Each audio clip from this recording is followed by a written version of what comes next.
Yo, yo, yo, yo, yo. So, Danny, I'm here for another quarter variant at a time. Near, near, near. I need to get the near, near, near sound. Is that on here? It might be on here. Let's see. Night driving. I don't know. All right. Anyways, so quarter variant at a time podcast. We're here to talk about comics, all things nerdy. We had a pretty crazy week that didn't just include comics and stuff like that. So this is a fun show. Like we are gonna talk about comics. We're gonna talk about conventions that we went to, everything in between, movies. So it should be fun. As always, in the backstage, I got the homie Roy. Roy, what is up? Imperious Rex, man. Just another Sunday, having a good day. Glad to be here. Talk some stuff, man. We had a great week. All day, every day, bro. You know what's up. That's it. All right. So we had fun. I know we went to some conventions. I saw a movie or two. I actually believe I saw two. I don't really remember what the first one is. But my phone, I'm sure, will tell me that, which I did not. I only know one of them. I don't know the other one you went to see. You had to figure that one out. I did see Barbie out of like the pure That's the only one I know about. Yeah. And how'd you feel? Like, I mean, let us know. It was I'm sure it was enjoyable for lots of other people.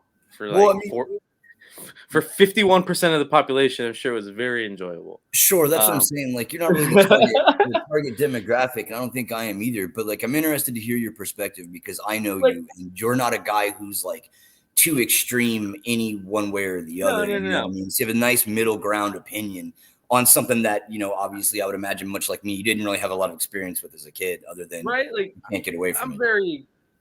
I try to be very grounded. I feel like I'm very, like, I talked to Lauren about it going into it because I don't understand how this movie's made $725 million already, so it's gonna make $1 billion. Sure. I don't understand how this is gonna make $1 billion. It's not. That's why I sit here in front of a computer and I work at comic book stores, you know. But like, I had to say to Lauren, I said, like, what about? Because when I saw the trailer, because the trailer played in front of all the superhero movies over this summer, you know, because it was Warner Brothers, everything. Yeah. And I said, who is this for? Like, this looks awful. Who is this for? And like, I understand. Lauren was saying, she's like, it's huge. She's like, Barbies were what I played with when I was a kid. Like, and then obviously you get older, and it's just like no longer a part of your life. And here we are, Nostalgia Central is 30 and 40-year-olds. Yeah. So like, I get it. The first half of the movie, all right. Everything that happens in Barbie Land, like in the first two acts, I think is phenomenal. It's hilarious. I really think the only way you're gonna make something like that work is making it work the way that they did. Like, It was cool, dude. She goes down the slide and she's like, you could tell the director was like, Margot, you are to act as if you have no like actual bones, like, you know. And it was hilarious. Positioned like the actual toy would be if you were like fold her legs and raise her arms, so she's got that wonky. And you tried to drop her down the so you could drop her down the chute. Yeah, that's rad. Hilarious. I like that. I think that's great. Yeah, it's absolutely got its demographic. I think the first more than half of it is phenomenal.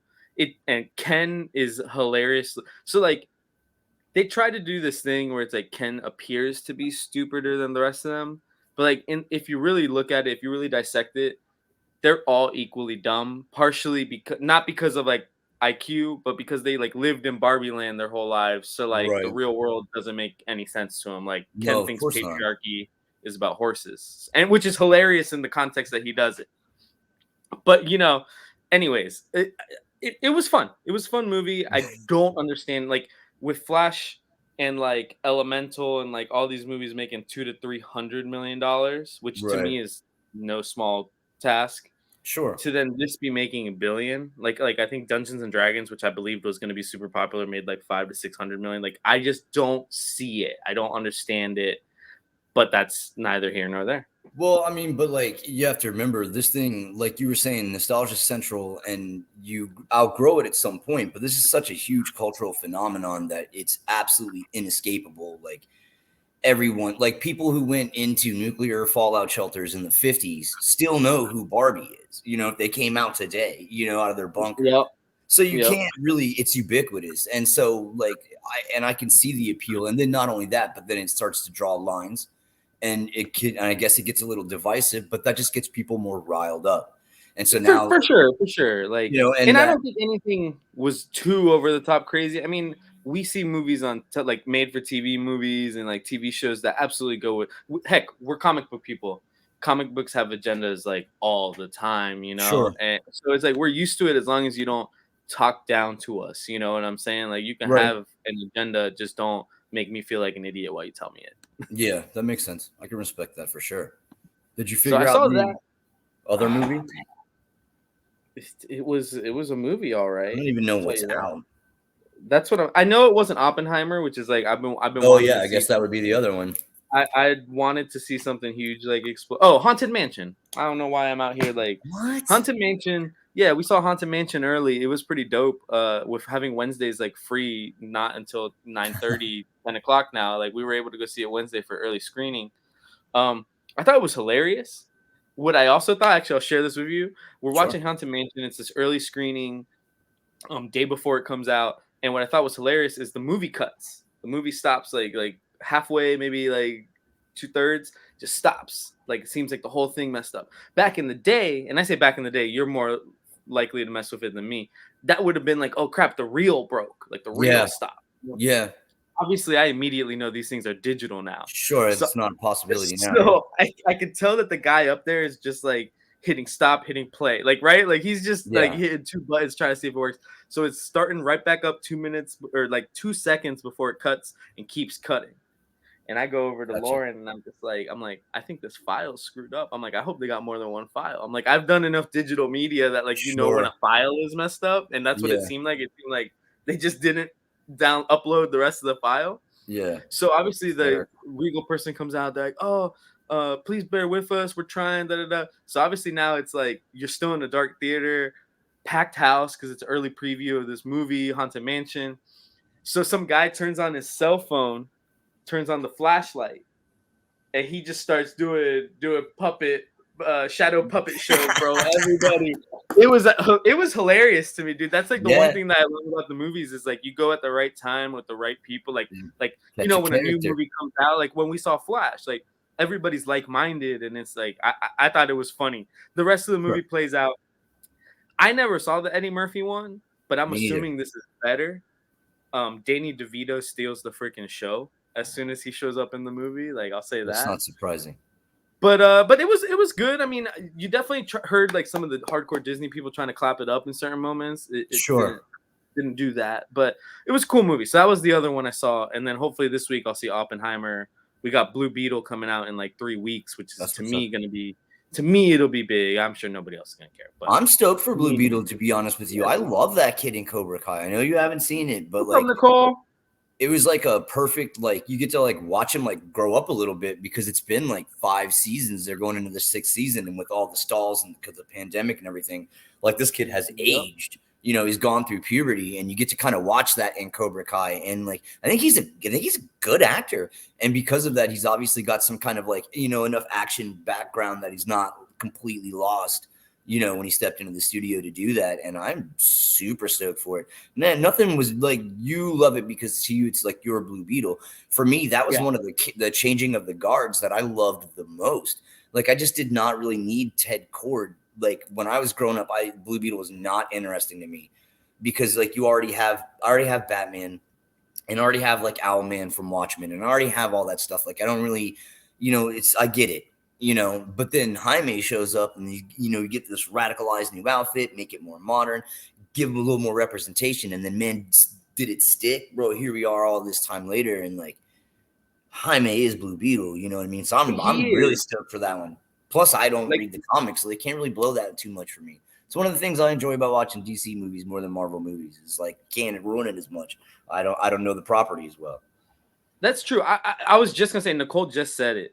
So like I personally feel like Ted is Mm. still kind of Blue Yeah, Beetle to the Booster Gold, like the Blue and Gold crowd, right? sure. Because Booster has never really the comic people have never said, "Hey, go ahead and write a changing of the guard." Like I like Booster. Booster's immortal. He because of his nature, he's from the 30th Yeah, century. Like he's always gonna be young. He's never gonna age out of that. I mean, I guess sure. they could, but I Why feel would like you that's when the they next. finally have a clear cut way to not? Yeah, Yeah, so like I think that's the next logical step is to eventually get Jaime with Booster because the people that love Booster Gold, the people that remember those books from like the what was that early '80s, maybe late '70s, Yeah, Booster's first appearance, yeah. they definitely 70s to the remember early Ted Cord. 90s. Yeah, they definitely remember Ted Cord. But like Ted Cord gets killed. Like spoiler alert for 30-year-old storyline. Yeah. Ted Cord gets killed at the beginning of I believe it's Final Crisis. No, Infinite Crisis. Infinite Crisis. He's killed by Maxwell Lord. He's shot in the back of the head. Yeah. And then by the third issue of that run, High-Man turns into Blue Beetle. Yeah. So to me, and that's stuck now 20 years later, at least. At least, yeah. 20 years later. I love it. So I'm Dude. excited for that.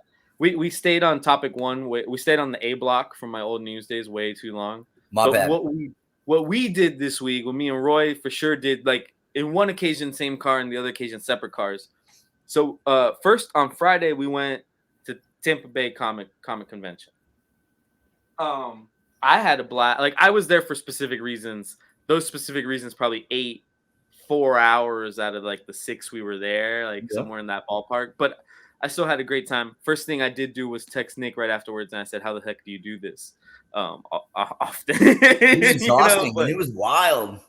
It is, and seeing it for the first time, it was really wild. I can imagine once you've gone through photo ops and autograph. Like I'm not a celebrity guy; I'm a comic guy. So obviously, for you guys that don't know, I went out there because Grant Gustin was there.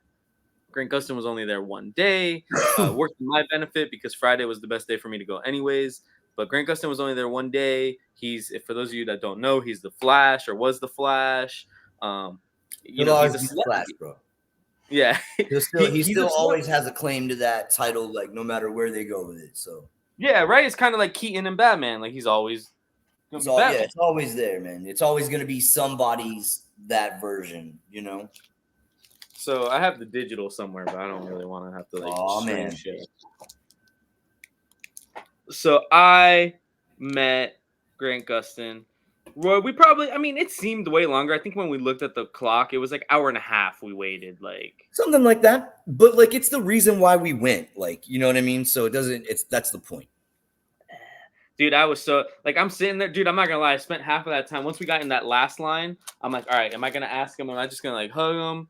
Am I gonna ask him to like do a running pose and be nerds like about it? And then I just was like, I'm gonna hold him tight. I'm gonna look at this. I literally walked up to him. I walked up to him. And I was like, "Can I hug you?" I'm like, "I'm gonna hug you. Is that all right?" He's like, "Yeah, it's fine." And I just like we did a man hug. You know, it wasn't quite like the girls that like full body, but like dude, you didn't do it like I would have done it. Because I'd have kissed him right on his cheek. I'm here to tell you right now. So, like, I'm going to be real with you. Like, you only get that one opportunity. I'd have kissed him right on his cheek. What are they going to do? Throw me out after? Too late. Doing stuff like that ain't for, like, if your wallet's not ready for it, like, it sucks, right? Like, sure. Thankfully, I had paid for this, like, way in advance. So, like, you get to space things out. I know Nick says sometimes he pays it with Klarna or whatever. So, like, you can pay it over so many months. Yeah. Well, he was like 110 for the photo, 110 for the autograph. Obviously, I did both, being a fan of the level I'm at.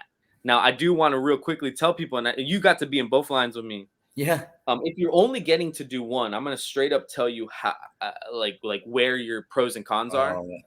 Photo op pro is that you have this amazing professional photo. You get to like touch them, like you know what I'm saying? Like this ain't COVID anymore. There's not the glass wall. Like, so that's awesome. You have the memento, let's call it.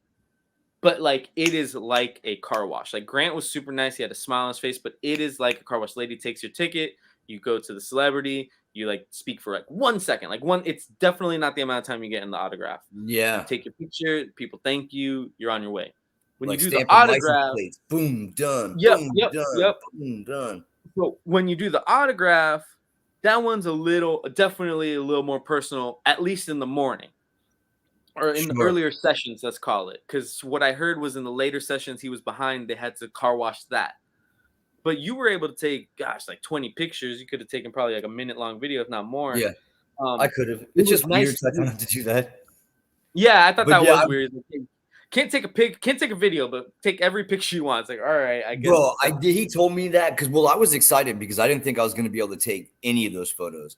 And then because I just wanted to capture that moment, like for you, like I went to just be like your line dog. Like I didn't really have any stake in the con, in the get, like nothing. I went just to hang out in line. And so but I did get to like ghost meet these celebrities, and that was all really cool. And I thought that Grant had a really positive vibe, and that was rad. And I got sidetracked, but what were we talking about? Like the crowd in the hallway, like that stuff was how nuts. doing the autograph gives you a little more time with them, right? Because you saw. Oh yeah, the pictures, yeah. So guys, Yeah. you can take photos but no video, and I was like, okay, fine, whatever. And so I am just snapping photos over and over and over again. And the dude's like, "Are you filming?" And I was like, "No, you told me not to. Like, I got this." And then I showed him. I was like, "Look at what I'm doing," and he could see me just working my thumb. And then you're done, and I fold the phone, and I looked at him, and I was like, "I'm gonna go print out a flip book," and I turned around and left. And I'm pretty sure that dude, like, he was like ponytail dude. I'm pretty sure I was like his agent, is what Tony was telling me, because like, Sure. the same dude was upstairs or whatever. He was all right. He wasn't. He's doing his job. Yeah, He's doing his you job. and I've seen way worse agents, like, or whatever you want to call it, rep, like whatever. Sure. Like, I've seen dudes that are way more. You might not get to take a picture every time. Yeah. So like, I was super thankful. It cost me like $200+ to do it all. It's nothing. This is what I really want to talk to people about Tampa Bay Comic Con. Tampa Bay Comic Con was phenomenal. Entry, we went on Friday. I think it was $30 tickets on Friday. They did a flash code that took it down to like 27. Saturday was obviously a little more expensive, and then the whole weekend was like $60, which is like super affordable in comparison to MegaCon.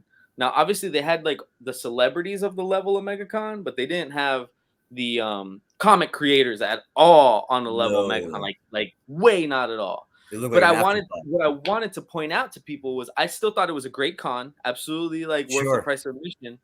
What I really wanted to point out to people was stop complaining about MegaCon's parking.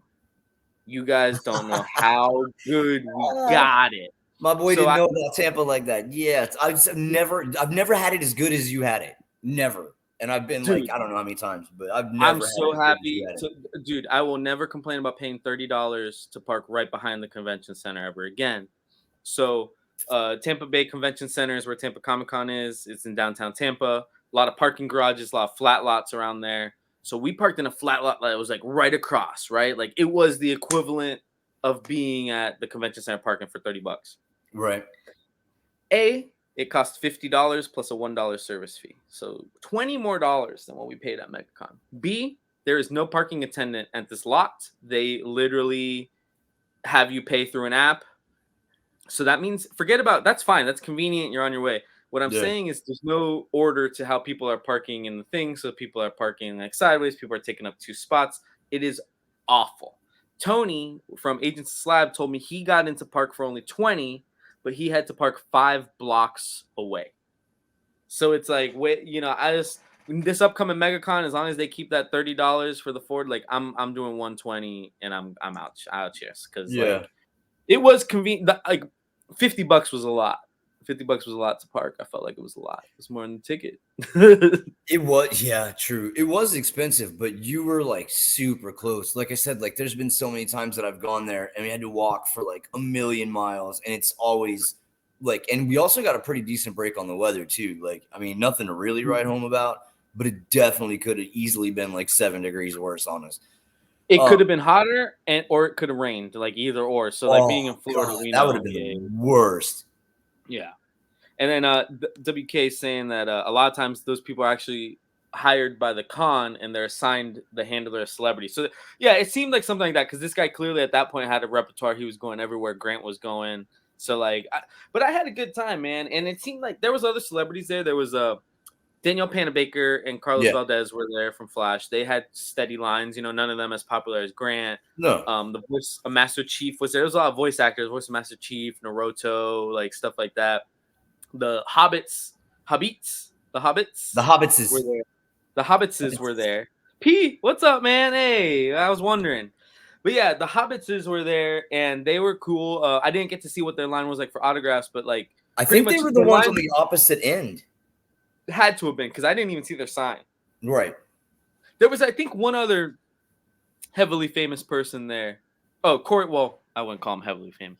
Corey Feldman was also there. Depends on when you were born, bro. Corey Feldman used to be in a lot of movies. He's a Goonie, dude, and I guess it makes a lot of sense. Sean Astin and like, I know Sean Astin's one of the Hobbitses, but having like a little bit of Goonies reunion there, like bro, when we did the Goonies homage variant for shit show, Yeah.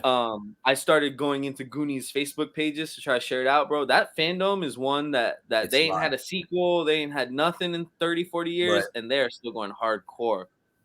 Yeah, but See, Travis, that's what I'm saying, dude. They didn't have like no comic creators. Travis Gibb wasn't there. Jonathan Hedrick wasn't those there. guys have been Peter, doing a lot of cons lately, though. Travis has been yeah, all over the place. So, you know what I mean? And but like maybe that's just a bridge too far at the moment. You know what I mean? Especially I when think it wasn't really so comic comic-y. centric. Like, because the only comic person, well, we saw Ray Kana. The homies from Ray Yeah, Kana were there. Ray always Madura. love those guys. And then I saw Andre Molinari from Scout Comics. He had a booth there. He was selling some Scout comics. Yeah. And really, other than just comic store vendors, I didn't see much on like the comic creator side. It was kind of There like was a big definitely anime flea market. yeah, and there was artists, right? It Like was you know what I'm rad. saying? Like the people like Lauren here. Since where is it? Oh yeah, that I thought that was definitely the highlight of any of that was the artists that were there. So this is just a local artist. She's from Orlando. I'm sure her card is on one of these. I bought this. I had to buy this Young Justice print. It was the last one she had. I was hype about it. Yeah. Then Lauren bought a piece of original art from her. It very much has Jenny Frieson vibes. Like it almost looks like Big the Jenny time. Frieson Grim covers, kind of. Sure. And it comes in it's a series. Obviously, she only had the original for one, but Lauren bought a bunch of the others of the series. And what I thought was cool, and I've seen a couple of artists do this when they sell an original. They'll do a sketch for you for free, like because that's There part it of is. I the see it. part of what you're buying. So like I thought that was cool. This lady was super nice. I don't have her name off the top. I'll make sure to try to put it in the I can't think of description it. She was after the super show. rowdy. She was super nice, dude. Like, I mean, it's the type of people you want to support. I think that's part of why we Yeah. know guys like Travis. We know guys like Jonathan and Francesca. We honestly, heck, half of the time I haven't even cracked open the book yet. But it's like Right. you are so genuine and so like about this that I want to make sure. Honestly, crap, I left it in the living room. But at the Blackbird MicroCon, like I bought that guy's book just because the price was great. But like, Oh yeah. yeah, the video zine guy, like it's cool. It just sounds cool, man. I think I can. Let's see. Isn't that Stephanie Phillips' backyard? I thought she was in. Dude, I think she's Little moved to bit. Chicago with Brian. To be fair, but there was literally like no comic. There was no comic. There was Artist Alley, which they actually shoved in the middle, kind of. But like, it wasn't like the Artist Alley that you'd expect at MegaCon. Heck, it wasn't even the Artist Alley like the one that like Travis and Jonathan are typically a part of at MegaCon. Like it Right. was just, hey, here are artisans. You know what I'm saying? There might be somebody selling wax candles. Like it was everything. And again, I'm not hating for the price of admission. Like it was probably on par. Absolutely. He was El Diaz, by the way, and his book was Video Witch. The Video indie guy. Witch. Yep. Video He's Witch at seemed El really cool. Diaz _ Draws. Well, we'll get. All right. Next thing we went to was the Blackbird MicroCon, which we went to together. That's where we saw El Diaz. Got his comic book Video Witch, which she is pretty much like the Crypt Keeper. You know, I hate to compare people's things, but to make it really easy to describe, she's the host of like horror stories. You know, To throw back to the old EC comics, you know, like or even Elvira, like the same vein. Yeah. He mentioned Elvira. Yeah, like Elvira. And what I thought was cool is he not only draws and writes, and I'm assuming letters and edits. I didn't ask, but like at that point, you usually do it all. But he prints the book himself. Like he works in printing, so he like, goes ahead and prints it. So the dude is like, and he makes not just comic books, but he makes zines, which like I know that was a big thing. Like Travis knows about the zines. That was big back in the day. But the Blackbird MicroCon was dope because it was the absolute other foot of what we had gone to the day before. No price of admission. Like this was honestly like very much the nerdy flea market. You know what I'm saying? Bro, the vibe there was so solid. Like I loved it. That was a really, really good time. It was nice to go out and get to know those people a little better, see what they're all about. I'd never been to the brewing company, so it was all new for me, and everyone was just super cool. Much like you know, that sign that you see when you walk into Blackbird says it's like an all are welcome type of deal, and you can definitely feel that, and it was cool. So and they had tables. I'm a big fan of that. They had decent amount of well, the store itself has a lot of tables. I just tables And wherever I go. Like that's what I'm saying. bro, Whether I went to the MicroCon or whether I went to the store, there was a table for me. So I really, I respect, yeah, me dude, personally, it how was a much I good table. respect that. It was a good table, bro. But Yeah, what I thought was cool about MicroCon, and like, and obviously, I'm sure with them, I've run a convention or that scale of convention, I should say, I'm familiar. before, and I can imagine the first biggest hurdle is n- figuring out your vendors because you only have X amount of space. Yeah, So like inevitably you're gonna have to say no to somebody, not because you don't want them, not because they don't fit your vibe, but because you don't have the space. they slid him over in the restaurant for a little They bit, had didn't they they? had the vinyl and John Epple. Actually, Travis, you know John Epple was out there doing some commissions. He was talking about his next six page story that he has for his book. I totally forget the name of it. But there was guys over there. But what I thought was cool is they had a good blend.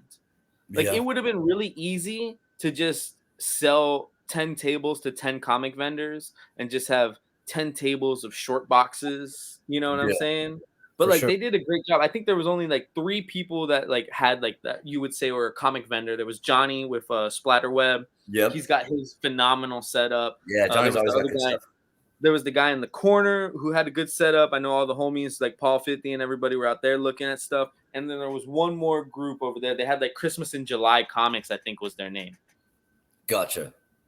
Yeah. The beer was also so like the way they set it up, and I've been to a few brewery slash bars that are like this. Like there's the brewery, and then they have like a side room, back room that like they would in theory probably book music at most of the time, Yeah, right? Like I you would have a assume. comedy act there or whatever. So it was dope to be able to go get a beer. They put it in a plastic cup, and then you walk over to the con and you look around, and we're all adults, so nobody's really worried about spilling a beer on the valuables. And they had good food.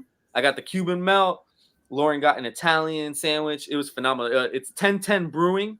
I think they're That's it. officially in like the Lake Ivanhoe area. I actually don't know Orlando like as well as people would think for somebody that's lived here this long. I was out of And my then, element for sure.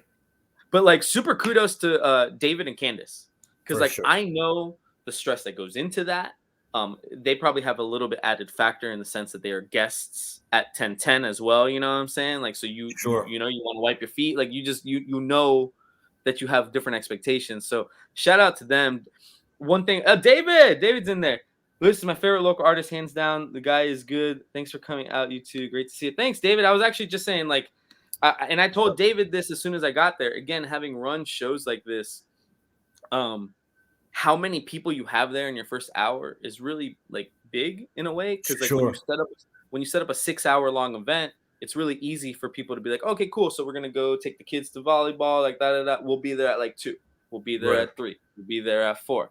So when you see there's already people, I mean, we got there like 11:10, Yeah. and it Right. was Yeah. Right. already Pretty like much right in.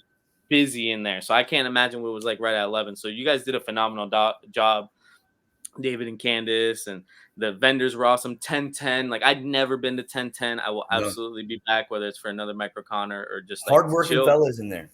Yeah, dude. Then it was like 2 or 3 guys like you could tell just running the bar and going back there, and they were super nice and just like telling everybody to be understanding. 30 minutes before every show is the show that no one will show up for in your head. It's true because like you're sitting there and you're just like, man, I'd love to have a line at the door. You know, it's like you hope everything is free comic book day where you have Sure. a line at the door and you know there's gonna be like you're gonna be busy from the get-go, but sometimes you turn the key and it just is, and it doesn't mean you're gonna have a bad event, but it's the other end of running a 6 hour thing or a 5 hour Sure. thing. When you do a 2 hour signing with somebody, well, of course, like they got 2 hours and they got to make it, but like you give them a little more time. And a lot of people chilled, dude. We chilled Oh for yeah.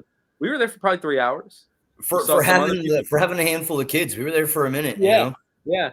And then there were people that were there before us and were still there Sure. when we left. So like Yeah. it's a cool vibe out there. But shout out to Blackbird 1010. The MicroCon was great. It was I think this was their 4th annual MicroCon. It was the Fourth. first one I've gone out to, and I thought it was a blast. Great people, great time, great beer, great food, everything, and tables, as Roy said. Tables, baby. Oh, no problem, Travis. Yeah, Gambit. I love Gambit, El Rey, Madura. Like we Sabian, man. Like there's people, and we'll keep in contact, and we'll keep doing things. I'm on into FOC. See you later. Later, David.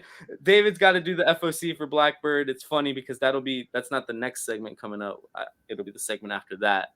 But new comic book day recap.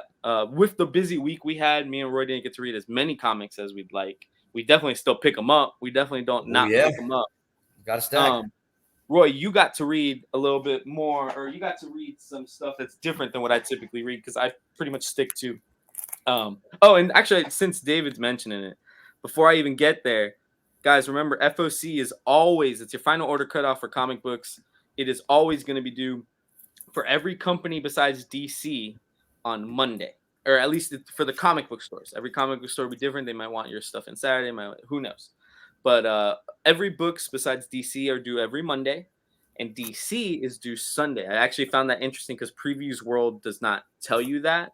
Previews World, if you're ordering through Pullbox, it will still kind of tell you final orders due Monday. I don't fully understand how that works if maybe somebody puts in a Monday DC order, but just to keep everybody clear, DC orders are always due on Sunday, and then Marvel, Boom, Image, everybody else is due Monday. So just to clear the air, I'm not 100% sure. Honestly, I'll know more in the future. That might end up being DC and Image on Sundays moving forward once that gets settled, but we'll know more about that as the time comes. Travis says Hellfire Gala and Ultimate Universe. Was Ultimate Universe another Ultimate like I think Invasion he's book? talking about Ultimate Invasion. Oh, okay. That's what I thought too. Because it's leading to Ultimate Universe again. So I think that's what he means. I could be wrong. So Roy, what'd you read this week? Well, what I read that I enjoyed the most was something that surprised me. Talk about reading things that are outside of what you normally do.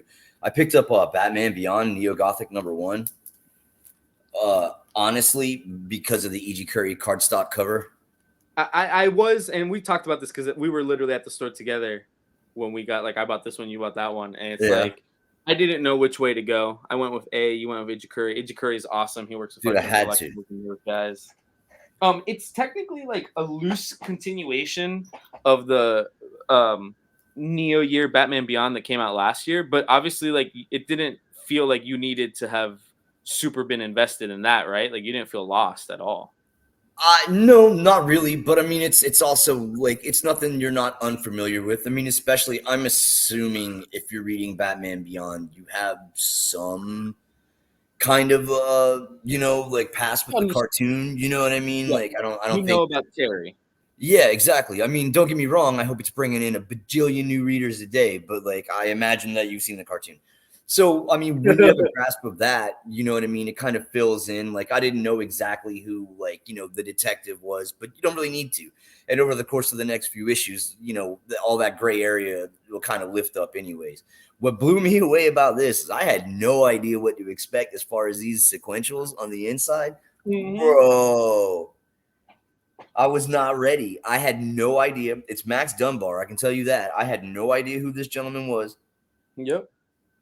And I opened this book hoping that the story's good no matter what, so it can carry the art, and then busted right open into it. And I don't know how I'm still an amateur at this.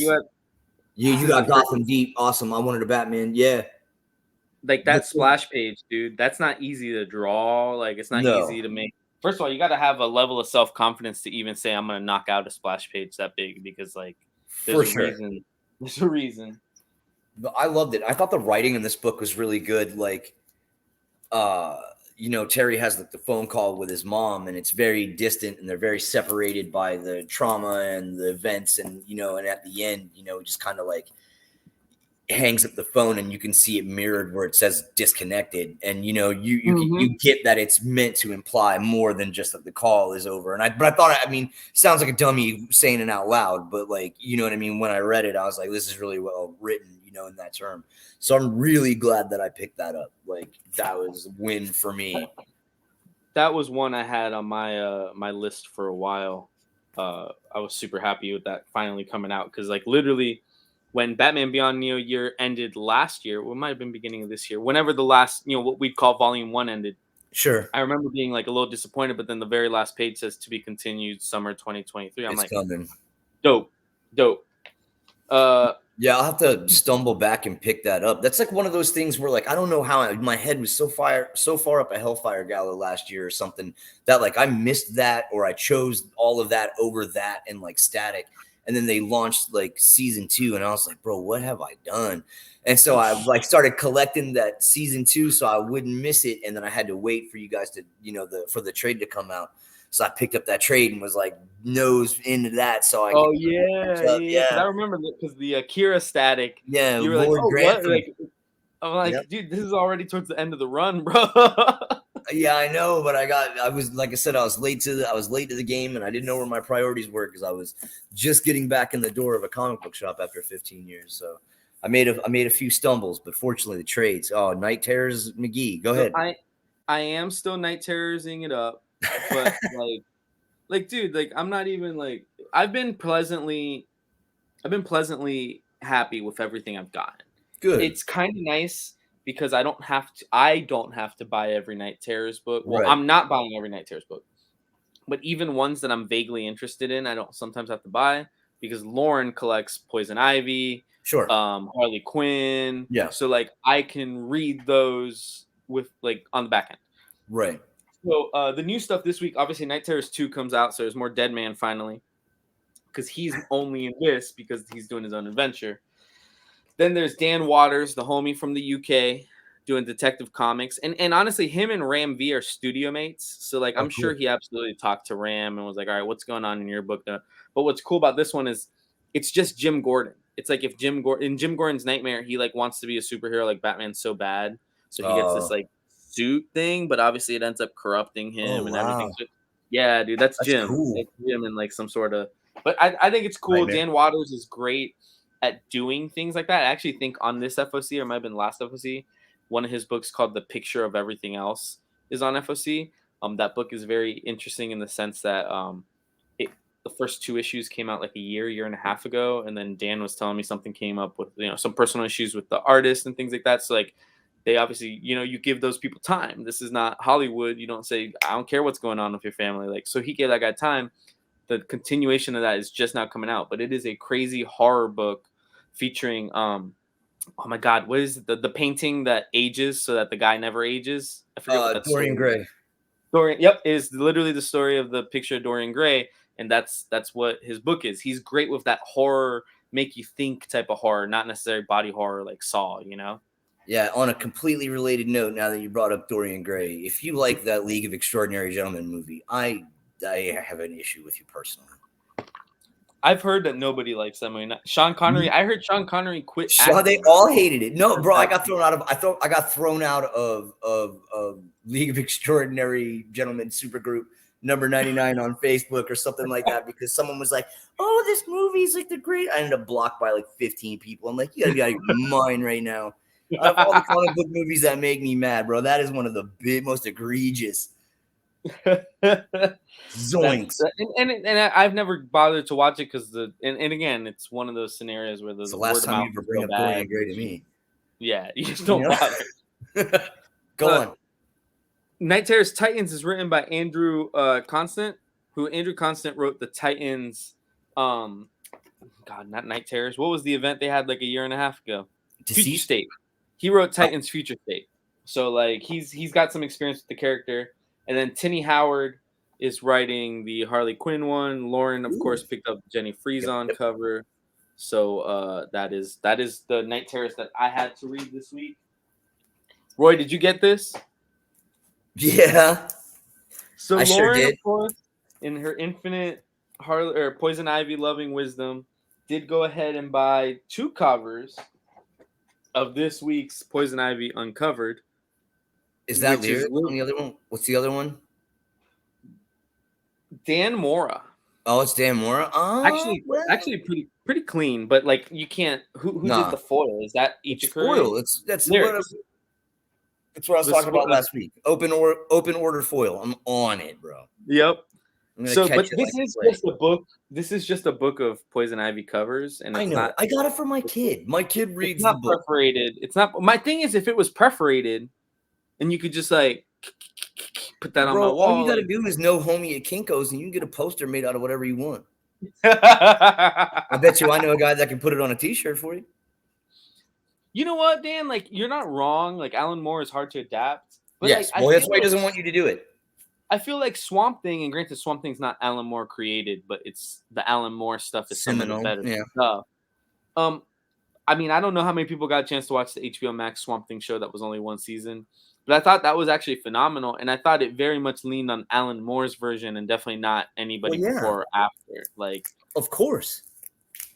So let's see. Lauren also got. So there were some indies this week. Actually, I think my favorite was Alice Never After, which is the sequel to Alice Ever After. Yep, Lauren got all the freeze-ons. You know, she had to. Yep. We're cool usually little book. pretty freeze-on based around here as well. Yep.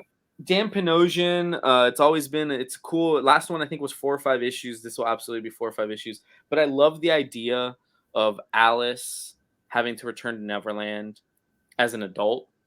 Right. And I know, I think it was Once Upon a Time has once like touched on it that obviously like all her doctors in the real world would just think she's crazy. Like, right. Sure. It's like the whole like, well, when I was a kid, I went to Neverland. There was this rabbit and the Mad Hatter and the Queen of Hearts. And it's like, obviously they would just incarcerate you. Like they would just commit you. So like, it does a little bit of that. It's like everybody's telling her it's hallucinations from drugs she did and everything like that. So I'm excited to see where this continues. Well, that's also a big Alice, Lauren hasn't read it yet, but like Lauren was absolutely in love with Alice. The fact that it's Dan Panosian, like the interiors always slap.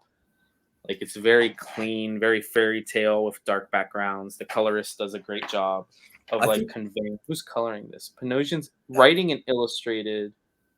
Oh, here's actually what I think is cool about this one. I don't remember if the other one did this. So Dan Panosian is illustrating all of the scenes that take place in London. And then he's hired Giorgi Spalato to do all of the scenes done in Wonderland. And I do love, and I know Travis Gibb might be watching. He's not an artist per se, but I do believe that is a difficult. It's a cool technique when done right, but it can't be easy. No, I imagine it can't because normally it just looks disjointed or like you couldn't afford the dude and he quit on you or something like that, you know, because that's normally the tale that we hear, you know. And homie did pages 7 through 8 and then that's it, you know. And that's how Marvel and DC unfortunately sometimes had it. You just rereading a book and it's like, well, these pages weren't done by that guy. It's like, why? Well, see me down the street, about to be the next Jack Kirby. Lauren also grabbed the Jen Bartel She-Hulk because, you know, she had to. She's reading Scar, which I think Ursula and Hades are coming out soon. Yes. So that's new stuff. And then Lauren's been digging the Creed Next Round stuff, which is like Michael B. Jordan's daughter. So Apollo Creed's granddaughter. Right. That's how I remember it from the They didn't just go with Apollonia because they left money on the table if they didn't. What? If they didn't just name her Apollonia, they left money on the table. You know? I don't know what. You ever cleanse your spirit? You ever cleanse your soul in the spiritual waters of Lake Minnetonka? All right. Anything else you read this week, Roy? You wanted to jump on? I got a couple of cool covers too. Like I can talk about the Hellfire Club, but I don't really want to. So I have this. Don't get me wrong, I have not read this yet, but I have this really dope Maria the Wolf for Daredevil Echo #3. Yo, it's gonna be nothing but glare for you. Nothing but. A little better. That's clean. Was that an incentive or open order? No, that was open order, man. And normally you do have to get incentives from her, which I think is great. You know what I mean? Like, yeah, she's definitely out there grinding at all the cons and everything and trying to get her work out there more and more. I suggest you follow her on Facebook if you don't. Like, her style is super unique. You know what I mean? So sometimes it might not be an image that works for you, but like this one especially was really clean and I enjoyed it and it was open order. So I'm all about that. About it. And then the Ghost Rider covers were slapping, bro. Like I'll go on about, I haven't read #3 yet, but I got the Danny Ketch Ghost Rider. So if you're a guy like me, you know what I mean? And like Ghost Rider was your guy in the 90s when they revamped it and like Danny Ketch is your Ghost Rider. then this book is exactly what you would hope it is. This is the most Danny Ketch in the 90s thing ever. It's that Davila cover right there, I believe. Ooh. Yeah. Is that the one that Simonson's doing interiors? Yeah. Yeah, he's on there, and he's writing also, I think. No, Daniel Picciotto is writing it, and Howard Mackey is doing Mackey. Okay, Mackey. Yeah, I knew there was Simonson is doing Wheezy is doing Jean Grey that's coming up. And I know Walter's doing something, but I can't remember what it is right now. Walter is currently doing something for Marvel. I can't remember what I can't remember what it is. And then this story, it was okay. I had higher hopes for it because it's a standalone Ghost Rider story that takes you into like a Lost Tale type of thing where both Robbie and Johnny and Danny have all encountered this hitchhiking entity during their careers as Ghost Rider, and it's like a scary campfire story, you know what I mean? Because it involves like the main antagonists, they're almost like skin jackers. You know what I mean? Like face stealers, and they're like like people Skrulls, but way cooler. Yeah, well, I mean, Skrulls, but Hellraiser, and you know what I mean. They're even called the flayed ones. Like it's, I don't want to give up everything because it's a nice little scary story. I had higher hopes for it, but it was just a one-shot issue story, anyways. I mean, it's filling in as they change over arcs. But this Bjorn Barends cover, though, oh, dude, he's been killing it. Extreme Venomverse covers, Ghost Rider covers. This guy doing a Flash cover for #2. Lauren brought it to my attention when she was. Dude, the thing is, he's doing one and Delato is doing one, and neither of them are the A. And you know, Lauren's gonna kill me if I buy 3 covers. So it's like I really am gonna have to pick my spot on that one. Yeah, sometimes it's like that, man. It is. And then, I don't know, I got gorgeous covers for days, but I imagine you're ready to go on because we're running up. Oh, let me show this one off because I know that everyone's going to love this one. Yeah, see, Dan says, yep, that's the Rose Besh. Dan was saying Danny Ketch is his, those were his jam. And you were telling me that if you grew up in the right era, Johnny's all right, but like Danny's your boy. Like Danny's not as disliked as some people make it seem. Like that's a whole generation's Ghost Rider. Because if you look at Johnny Blaze, especially back in the day, he's like Satan's Evel Knievel. And like that was really cool back in the day when everyone was really into Evel Knievel, but that kind of stunt thing has kind of died down. And then of course in the 90s it gave way to like, check out this chain and the motorcycle, and it all made sense for the era. And I was 12 years old, and then I had those Mark Tex era covers and everything. Man, stuff was so good. Midnight Suns, Daniel Ash, you are most certainly correct. That was an amazing story. And then you still see that resonate like today, like, you know what I mean? And some of those key things, like that's when they changed Morbius into his like biker outfit, and like they brought Johnny back with the Hellfire shotgun, dude. That's this 1992 as anything ever gets is the sawed-off Hellfire shotgun. Yes, please. 12-year-old me is going riot in the streets. So read Danny Ketch Ghost Rider. Dan's got to get Morbius, Hannibal, and Blade back together. Well, they have the Blade series now. I think they're inevitably also Francis Drake for the Night Stalkers. Yeah, so I think inevitably you're like something like that is they're bringing back those characters piece by piece. We probably would have Morbius, like an ongoing Morbius book, if that movie didn't do as terribly as it did. Like I think that's probably part of it. Toes to get Blade back on its feet. Like, oh yeah, and they're only one issue in. It could fail. It could fail, and they'd have to reboot it again. But like, you know what I'm saying? Like, well, it'll never be like what it was. But then again, that was off the rails by 3. I mean, don't get me wrong. You can still enjoy it for what it is, but like. Dude, everyone knows that like the blood rave scene in Blade is like classic. You know? Anyone my age who looks up in a building and sees fire sprinklers is like, yeah. You know what I mean?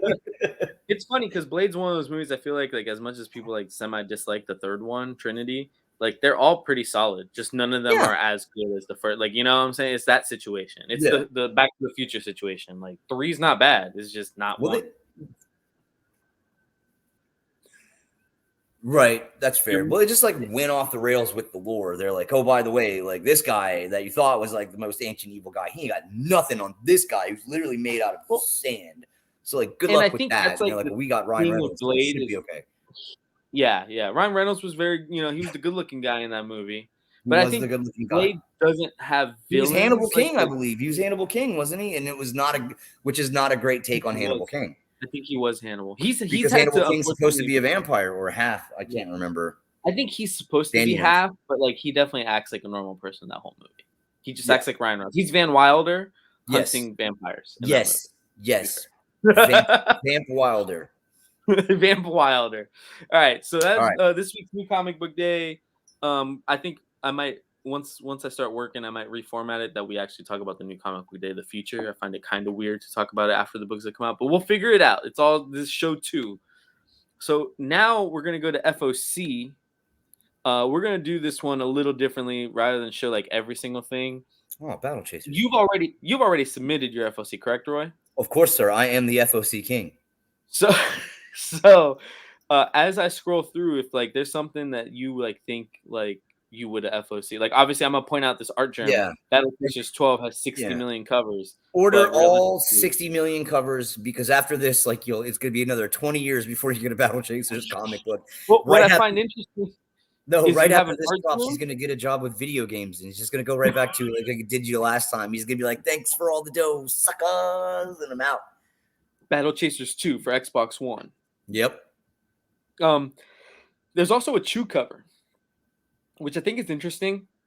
I'd always be like, I can imagine studio mates not taking the same gig, but I guess money is money too, you know. But I do find it weird that Art Germ and Chew are like sitting there in the studio in Singapore or whatever, and they're Wish just you hadn't like, brought dude, these covers back up for me to look at. Because I did not order them, and now I'm like, damn, Art Germ and Chew. I think the Chew, and it's always, you've heard my opinion. Yeah. I think Chew is gonna surpass Art Germ because Chew is willing to draw backgrounds. Right. Like Art Germ will absolutely just draw a beautiful woman. It's the same thing every time. It is, and that Chew at least is willing to like go get with it, get lost, diversify his bonds. Yeah, Big Game 2. That's what's up. You were big on Big Game 1, my friend. I am, and then I did read that one after because like I tried to get it read before I came on so I could talk about it. Didn't happen, so I dropped the info that it was like the Millar verse like reunion. Mm-hmm. That guy on the cover of that, that's Nemesis. I don't know who that is. There are corners of this Millar universe that that I don't know. Unfamiliar with is what I was hunting for. So this might be a little difficult to jump on if you're not well versed in Millar stuff. But having read like Wanted and Kick Ass and stuff like that, I was like, I could probably slide in there and figure it out. Wikipedia exists, you know? Yeah. And so I think it's cool because Millar has had this universe going. Yeah. Well, he had to deal with Netflix for like a year, almost 2 now, but it hasn't really materialized into much besides, hey, this is picked up, this is picked up. I think doing this is what's inevitably going to either make or break. You know what I'm saying? Like people are more interested to see a TV show now that they're like, oh crap, Kick-Ass is in the same thing as, Magic Order.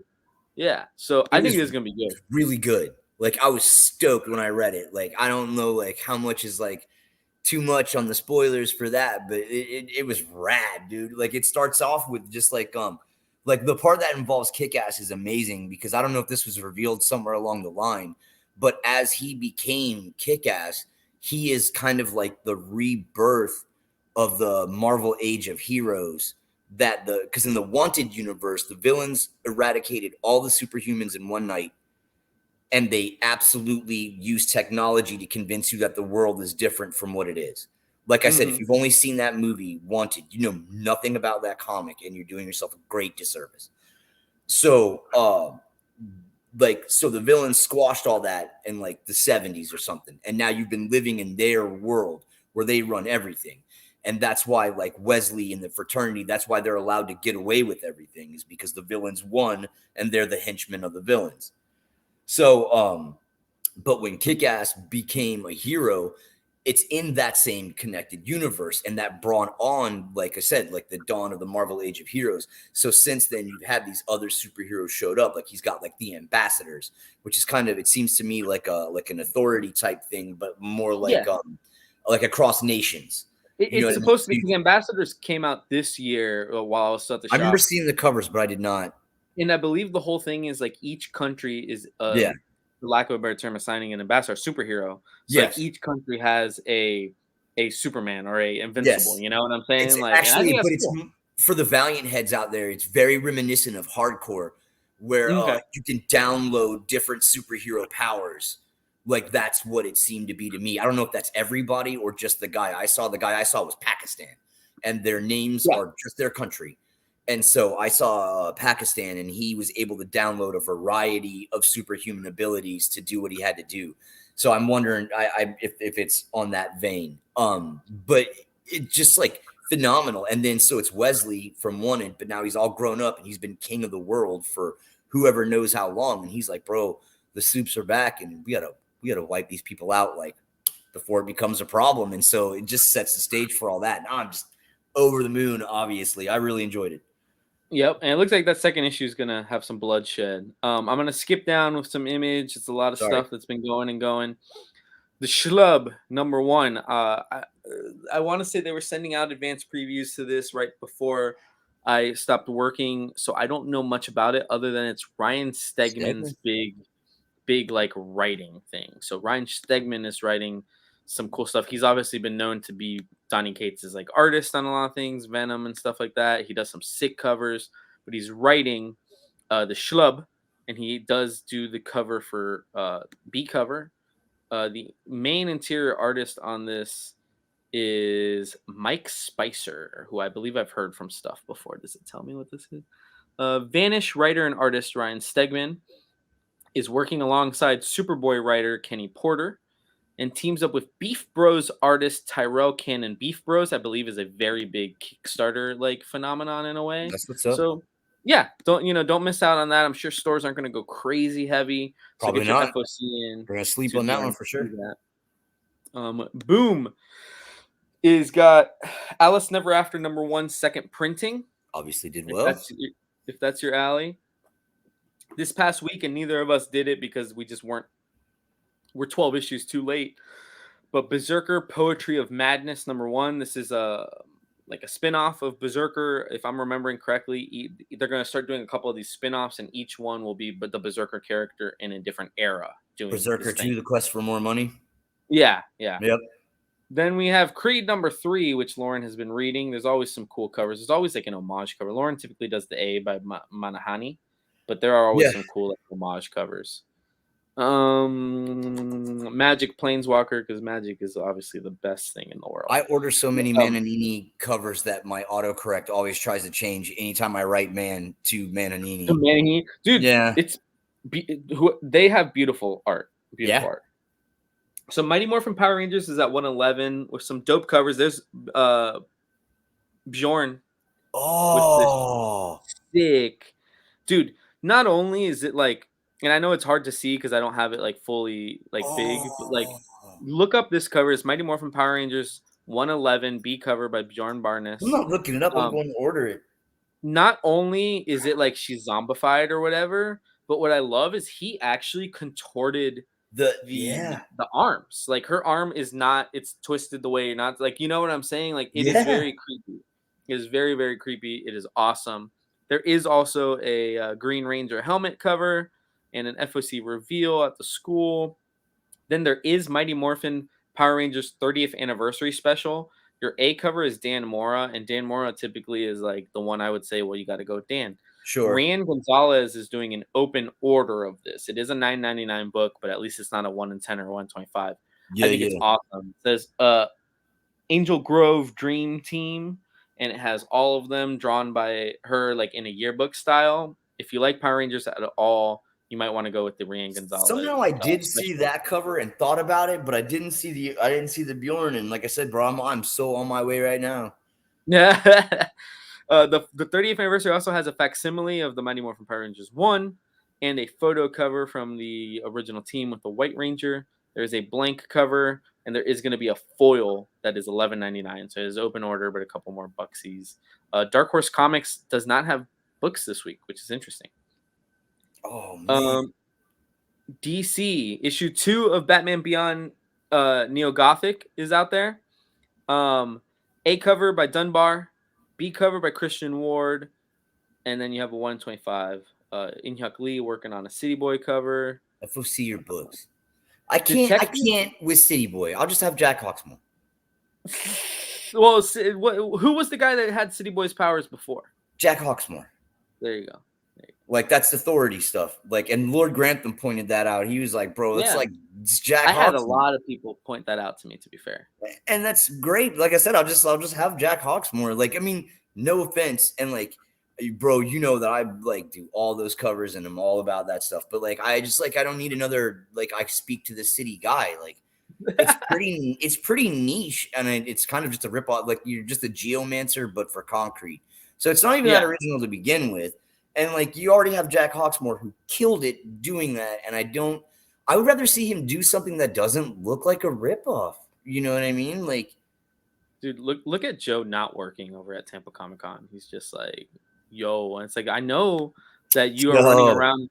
I know you are running around with Nick right now, getting Hulk commissions, Joe. That's what I know you're doing. nah, he's got that bag of peanut M&Ms right now. Is what he's Oh doing. no, dude, that bag of peanut M&Ms was almost gone Friday. There's no way it's made it Well, to there Sunday. have been that's not the only bag of peanut M&Ms. I'm We sure. got pork. You got the pork rinds still going over at Agents of Slab. Shout out to Agents of Oh, Slab because I did do an autograph of my Grant Gustin. It was a San Diego Comic Con foil Flash 50, and obviously I got it signed. And I'm sending it to get graded because why would I not? You know, I already spent the money. Might as well spend a little more. Detective Comics 58 facsimile is on FOC. I do believe DC, and I will send this note once I get back into it. I think they should start putting, at least in the description, whose first appearance this is. I had to go into the solicitation. This is the first appearance of Penguin. So ah, Detective Comics 58 facsimile edition, first appearance of Penguin, in case you were wondering. all Harley right. Quinn Volume 2 for the trade paperback. If you've been behind on that, you can get caught up. Night Terrors 4, you got your A cover. You got a Casper Winegard cover. I love Casper. Giuseppe Comalucci on a variant. Common Coley. Comicoli. Right. Night Terrors Action Comics. Night Ooh, Terrors Angel Breaker, which I I don't know think what that is. What can you educate me on that? Because I saw that cover and it looks so rad, but I have no idea what that is. Angel Breaker. Uh-huh. It is one that I did not. It's a new character, I believe. It's like someone like but I did not pick up the first one. It's written by So I Tim somehow Seeley. managed to shiningly find the chink in your armor. My bad, bro. Yeah, yeah, yeah. I like we were there Wednesday, and I like because I pulled a couple night terrors off the wall because like I'm Yeah, not until I read the first one, I don't like 100% because I don't know. I get you. And I looked at Angel Breaker like the longest, and I didn't because I haven't read them all yet. If I manage to read them all and there's still one on the wall when I get there this week, I'll probably pick it up. It's just tough, man. This night terrors thing, it's like it is not a publishing like a strategy I would really like recommend. I mean, I Yeah, do what I think say they're was like good 40 stories. books, I think. Yeah, I Pretty sure understand. 40. Angel Breaker was introduced during the Shadow War. She has some sort of connection to Black Canary. There we go. That's Ah, why we do it live, dude. So we can thanks, get some Nicole. help. Appreciate that. Yeah, Joe said they're on the pork rinds right now. Well, see, So, but nothing yeah, wrong with so the like chicharrones. it's written by Tim Seeley, who's a great writer. So like I'll probably give it a try. The if Ivan Tao cover is sick. Is that the one that kind of caught your eye, Yeah, man. or the Of course. Segovia? Bro, Because you there's know a me. Segovia. Night Terrors Detective Comics, which, like I said, I read the first one. It's the Jim Gordon story. Dan Waters really knocking that out of the park. There's A cover by Federici, and then there's a B cover by Chang that I think looks really cool. Harley Quinn Night Terrors Harley Quinn A cover that's pretty dope. A Freeze on cover that's super dope, and then there's a Latte cover as well. Derek Chews on the 1 in 25. Night Terrors Night's End. They're putting the UV variant up on FOC right now, so that they have That's enough what's up. time to order enough. Pretty cool cover. That should be the finale of Night Terrors. Pretty much your Omega. Omega. Yeah, yeah. Night Terrors Titans. You got issue 2. Yannick Paquette. Martinez Bueno. I'm not getting that cover, but that's the homie.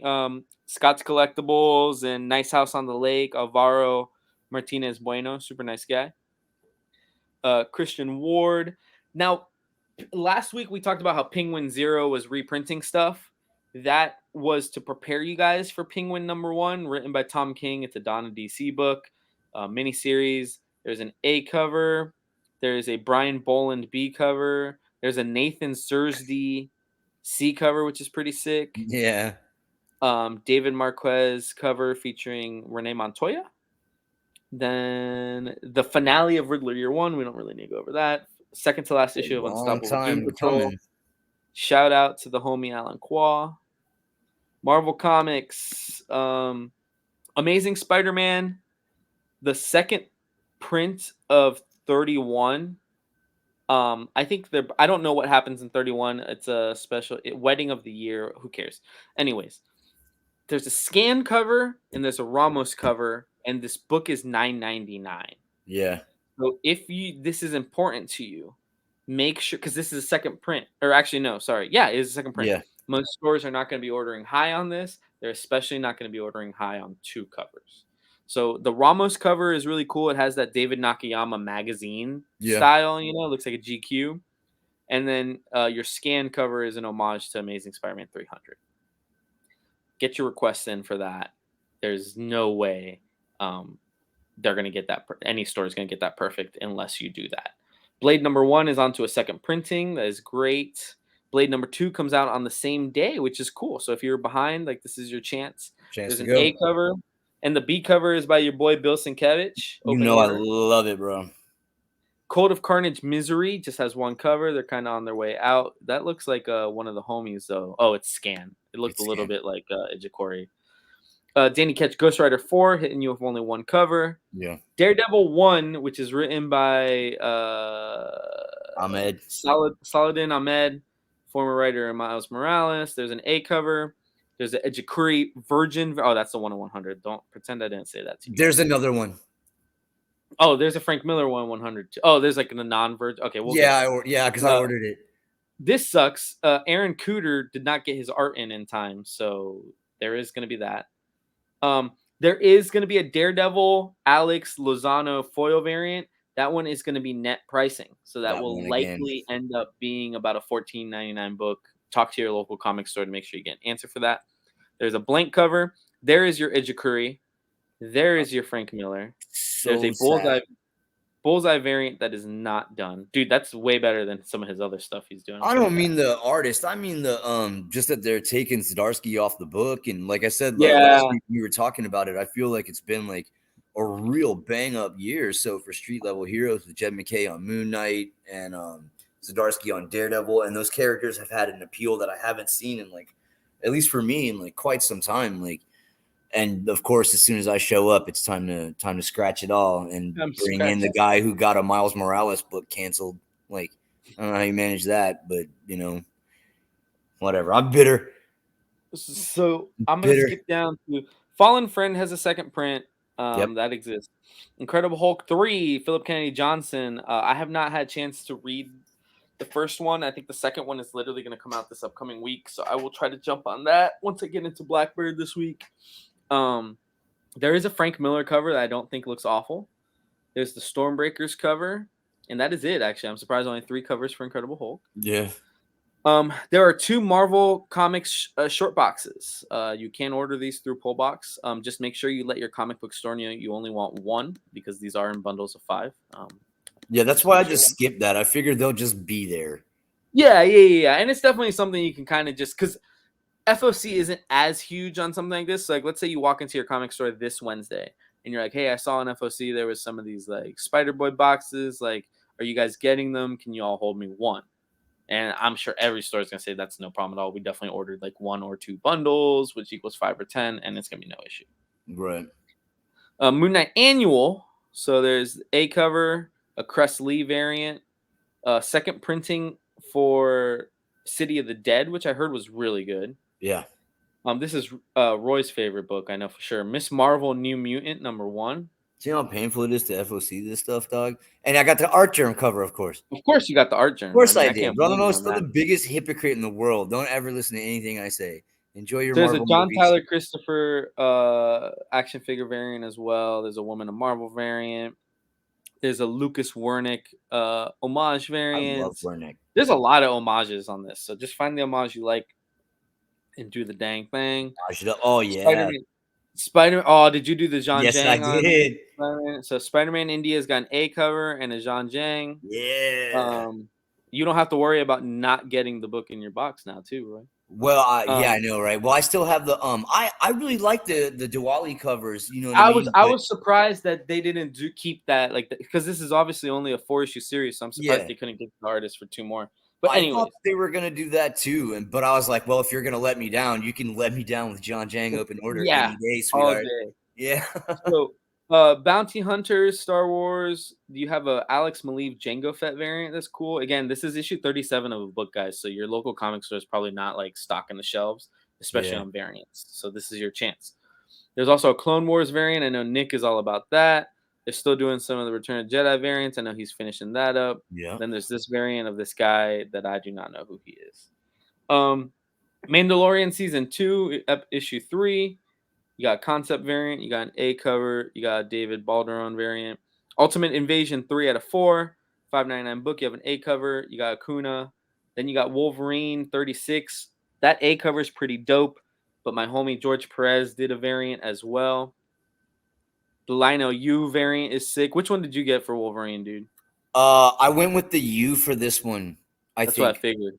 It's like the Yeah. Ghost Rider doing that old school, like, yeah, It yeah, yeah. was tough. That's what the end of that Ghost Rider one shot leads into. Actually, is really cool. Is Oh, like really? there's like a Ghost Rider villain that I guess I'm not really familiar with, and he's been contacted by Orcus, and they're gonna try to find a way to like weaponize hell based technology and stuff, and that sounds fascinating. And that's why you're gonna lead into the Wolverine Ghost Rider Weapons of Vengeance that's coming out. Weapons of Vengeance. I kind of skipped Dynamite. Uh, Darkwing Duck number 8 Get an is, Andolfo cover. yeah, Andolfo, Moss, Fostner. Lyrics on the A, 2 homages. You know how it is. Yep. Linsner is doing a Vampirella versus Superheroes. He's still around. All right. So this is the tail end of it. This is kind of all the other independents. The homie Alan Quah doing a Blade Runner cover. His Blade Runner covers are pretty dope. He's been doing the A's, yeah. He Yeah. works with that like futuristic sci-fi, if you will. Mm-hmm. Let's see what else is on here that's worth talking about. If you got kiddos, they're doing the graphic novel version of Disney's Pixar Elemental. I saw that movie earlier in the summer. It was good. It was fun. Ronin Book 2, Issue 4 is finally on the horizon. Yeah, but dude, like that book. Yeah, believe it when not you see it in one your month. hands. Yeah, not 1 month has that book come out on time. It's a nightmare. Godzilla, Best of Mecha Godzilla, and then Inaki Miranda's Godzilla, Here Be Dragons. Miranda doing the A cover there.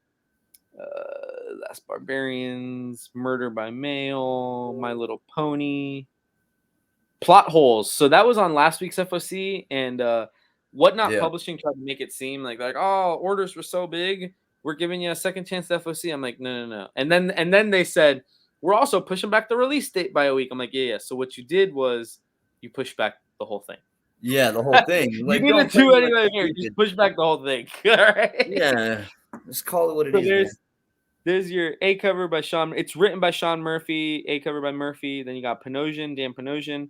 You got a Simonson, Beta Ray Bill homage. You got this person definitely trying to do their inner Scotty Young. Scalera, Bengal, a blank cover, and then the video game homage from Comic Zone. Yep, which is rad. Honestly, them putting this on the damn FOC again almost has me ordering a book I don't want. So Yeah, I guess it worked for them. FOC is Rick good and Morty. Rick and Morty presents Science of Summer. That's from Oni Press. Sonic the Hedgehog 64, if that's what you're doing. Oh, dude, that A cover, Roy. I ordered this. Yeah, that A cover where he looks like Charlie. Yep. Charlie Day on the. Yep. That is a great I cover. absolutely ordered that cover. Yes, I did. But I got my kids into it, so. I know, but that's even if you're not into, like, you're not reading the book, like, as an adult, I'm sure it's only the second one I've ordered. You know what I mean? Yeah. So like, and then we're pretty much done. But I did want to show off this Spidey and His Amazing Friends. Electro's Got a Glow. I ordered it. There's a kid's book. It's like one of those more like golden book. Like almost golden book size, but it's not hard on the covers or hard on the outside. If you have kiddos that love Spidey and His Amazing Friends on Disney, whatever Disney it's on, Disney Plus, Disney. They got it on Disney Plus. Disney Junior, something like that. pick that up, man. $5.99. It's a great kids book. You don't have to worry about it getting lost in the kids section. It can just be held for you. So Yeah, I ordered one for Roland, so I'm excited. did you see? Yeah, dude. That's why yeah. I like to look through like the little book section FOC. Like it's really easy to just look at the publishers you want. But there is like independent guys. I don't think I saw a Scout book, but like Scout Comics, like the Mad Kid. We're doing. I didn't know we were repping today. My bad. I mean, granted, it was an easy shirt to jump into, right. but yeah. Travis's Granite State Punk coming That's out through Scout Comics, or Granite State Punk. Gosh, what's he called the second Breaking one? Edge. Hold on a second. Breaking Edge. We don't know about Breaking Edge. So Travis Gibbs, the homie up there, he jumped in the chat today. He's got a Kickstarter book with it. I got a 9.8 of the original press of that metal. Ooh, oh yeah, I do remember that. If I didn't have to dig like this wall of boxes, I'd pull it out for you quick. Oh, dude, look at those boxes. They look clean. Oh, they are clean, my man. But you don't. Well, this is my blanket. But you get a little. That's your blanket. Okay. You get a little piece of the. They are still clean. Oh, that's clean, bro. That's clean. I'm building my wife a house. Lauren wishes. Yep, Breaking Edge. See, there it is. That's Pete coming in hot. Yep. I've got a original the original press they did on that metal cover. It was the first metal cover I ever bought. Kickstarter print, right? Yeah. And I was able to send that off. Travis was able to help me send it off to CGC actually, and that came back at 9.8, which I'm sure we were all hoping for a 9.9 because it was a metal cover, but 9.8, and it's signed, it's remarked. I got Jerome, Patrick, Travis, Heather, all of them on there. It's amazing. Yep. They remarked it for free. Like when he called me up to let me know the book was done, he was like, "Which one of these remarks was yours?" And I was like, "Bro, none of those remarks are mine. I didn't have it remarked." And I was afraid that like it was like someone else's book, you know what I mean? And he's like, "Nah, man, we just took care of it for you." So huge shout out to Travis and everything Orange Cone and Scout. No, everything local.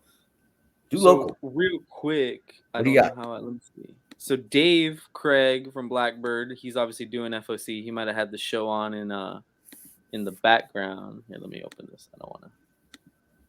He probably had the show on in the background. One of those Daredevil covers that did not have an image is right there.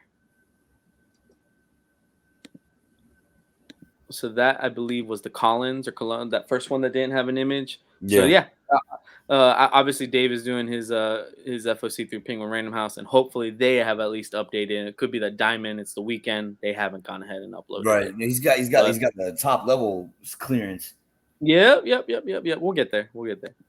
But yeah. So man, last words. It was a great week for comics in general, especially in Central Florida. Getting to go to Blackbird or the MicroCon and going to Tampa Comic Con and this is the Hellfire Gala covers.